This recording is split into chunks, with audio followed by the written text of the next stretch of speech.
jira jechuudha. Assalaamu alaykum warahmatullahi wabarakatuh. Jirtu akkam nagaa keessanii fi keessanii isin jecha dargaggeessa nasbii isaa shamarran takkaaf jedhee baasuuf yaala irratti alhamdulillah bakka rabbisi baasee jennaani garuu immoo dubartii takkaaf jedhanii nafsi ofii baasuun kun dogoggora guddaadha. Ani waan natti gadi bu'in tokko keessa akkamitti dubartiin takka ani dubartoota dhaamsa kana qaba jechuudha. Dubartoonni utuu abbaa manaa qabdan dhiira biraa jaalatanii abbaa manaa qabu. Akkamitti dubartiin takkitti dhiira lama hojii jiraatti. Isumaayyuu kan ajaa'ibu dubartiin takkitti dhiira lama hojii akkamitti jiraatti. Kun immoo kan gaarii natti ta'edha. Kanarratti immoo abbaa manaa ishee bira teettee kun abbaa manaa kiyyaatti akkamitti jetti. Kun dubartoonni keenya hangina guddaa qabdan.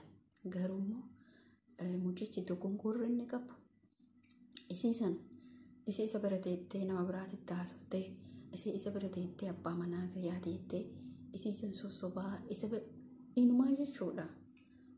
Asirratti maal isinitti fakkaata? Dubartiin takka yeroo abbaa manaa ishee bira teettee dhiira tokkotti haasoftu tuffii isaa agarsiifti. Akka nama hin ta'initti akka meeshaa tokkootti isa laalti jechuudha. Namni kabajaa qabu obboleessuma ofiitiyyuu bira taa'ee dhiiratti hin haasawu. Maaliif kabaja isaati jechuudha. Obboleessa ofii jechuudha. Abbaa ofii haadha ofii. Isin garuu abbaa manaa ofii abbaa fi haadha ofii namoonni tokko tokko biratti illee haasa'uu danda'u. Garuu kuni safuu guddaadha. Intalli kuni annugaa na akka namaatitti isiin laalu. Maaliif otoo jaalala isiif qabu otoo isiif waa hunda isiif ta'u akka dubbatutti mucichu. Garuu ani kan bareessatu balleessaa qaba. Maali asirratti isin fakkaate yeroo isiin akkas jetteeni erga waan kana beekee immoo maaliif intala kana erga beekee ofirraa ofuu dide. Guutee dhalaan haa deemtu. Ka isii caaltu dhufuu dandeetti. Ka riskii qabattee, ka hojii qabdu, ka mana qabdu. Garuu dubartii takka duuka faana bu'anii dubartii sanuu dhiira biraa wajjin jiraattee inni suni hoo ani barbaannaa jaalladhe namichumti sunoo akkamitti dhiire abbaa manaa isiitii mee akkana sagalee waraabee akkana akkamitti niitii godhata innumtuu dogoggorri inni qabu intalli tun boru yoo isarra caalu argatte isas ni ganti jechuudha. Dhugaa waan nama gaddisiisu mootu immoo waan akkanaa kana hojjechuun immoo dubartoota irraa hin eegamu. Maaliif dubartoonni jechuun abbaa manaa isiitiif waan hundaadha. Dubartiin kabaja qabaachuu qabdi abbaa manaa isii.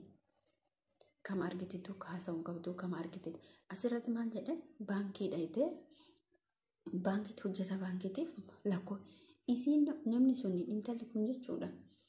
Nama kana qabeenya isaa laattee bifa isaa laattee duuka deemti. Sanillee boru akkasuma gooti. Mucaa kana qofaa miti. Mucaa kana immoo rabbi keessa banuu danda'a. Yookiin keessa caaltu. Keessa jaalattee hammattee maatii isaa hammattee jettu rabbiin isaa hiruu danda'a.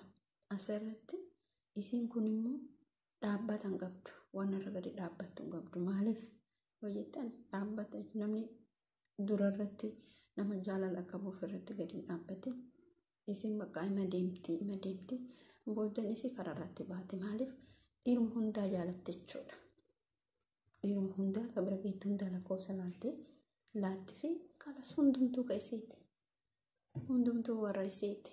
Dubartiin akkanaa immoo warroonni waan akkanaa dalagaa jirtan warroonni abbaa manaa keessan gattanii bakka biraa deemaa jirtan of eeggannoo godhaa irraa deebi'aa. Barumsa isin haa ta'u. Dhiironni immoo dubartoota akkanaa isin bira teettee dhiira biraatti haasoftu. Haadha manaa kiyyaati jettee hin abdatiin. Maaliif guuttee jirti dubartoonni. Kun bakka adeemtudha jechuudha. Kan bira geettitu isiif abbaa manaati. Kan karaa deemullee isiif abbaa manaati. Kana isin jechuu barbaadaa viidiyoo keessanitti baay'isuu hamma viidiyoo biraatti walitti deebinutti laayikii, sheer, sabskiraayib godhaa, koomentii immoo barreessaa isin jechuu barbaadaa.